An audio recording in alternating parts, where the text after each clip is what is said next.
We're moving on to pillar number 4, mindfulness. It's very important to make sure that you're giving yourself time each day for mindfulness. Now, mindfulness can mean a lot of things to different people. Sometimes people meditate, which I realize is a challenge, but that's the whole idea. Don't feel like you've got to be perfect at it. The key is getting some deep breathing, getting in a quiet space, focusing on taking care of you. So once you get that deep breathing space, I need you to make sure that you're putting that time in when you get up in the morning and at the end of the day. It's good to have that balance on each side of the day to really reflect as well as appreciate what you have in your life. So taking some nice deep breaths, filling up those lungs, continuing through that. Eyes closed is really helpful. That way you can really get your vision of what your goals are.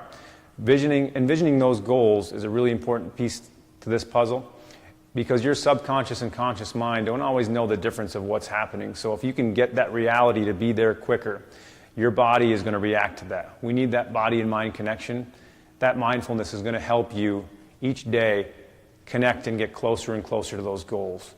So again, breathing deep, seeing yourself already there, reaching the goals that you have. Now, what does that person do on a daily basis, that new you that's already achieved those things? Those are the things that you want to think about, because those are the things you want to start implementing in your life now. From there, give that a few minutes, really let that sink in, then move into gratitude. What do you have in your life right now? Oftentimes we can get bombarded with terrible news on the news or just in our world around us. You know, people get hurt, people get sick, those sorts of things. We need to make sure that we are focusing on the gratitude of the time that we have for ourselves, the time that we have with our loved ones, the space that we have around us, the community that we have. Those things can really make us get our mind on the right track and get out of that negative peace of mind. We want to make sure that we are allowing ourselves the opportunity to move forward, to take that next step, and to get to where we want to be. So that mindfulness is so crucial to this whole process. When you do take that mindfulness and put it in your systems, make sure that you are holding yourself accountable for that and putting that into your system. You know it's going to feel better. We also have that opportunity to deflect any of those negative thoughts that come in our lives. We all have negative thoughts that come in our head throughout our day. It can be about ourselves, it can be about situations, it can be about places. When you hear a certain thing or when you see a certain thing, we can have a reaction. We want to be less reactive and be more responsive. So really being aware of what are those triggers that we have in our lives. When we catch ourselves doing something negative, it's not that you're never going to have that negative thought, but being aware of it, swoop in and change that to something positive. That's going to make your systems be that much smoother, that much clearer. So again, beginning of the day, end of the day, make sure that you are reflecting on those things that you are grateful for.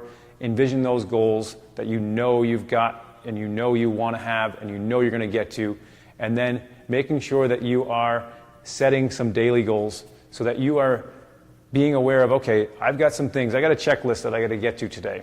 That checklist is going to be either done or not by the end of the day. But whether or not it's done is not that important as far as beginning of the day, end of the day, being present with it, not judging it. At the end of that day, whatever you got through, see what happened. If all of a sudden you didn't get to any of those things on that goal list for the day, okay, again, don't judge it. Let's see, where did it go wrong? Did somebody come in and take all my time and energy away from me? Did I allow that? It's always in your control. It's just a matter of how you perceive it. We need to start thinking differently if we want to start acting differently and being different. So embrace the new you that you decide that you want to be. Put those systems in place and be aware that your mindfulness can make that reality get closer and closer each day. Nate Yando, where your health matters.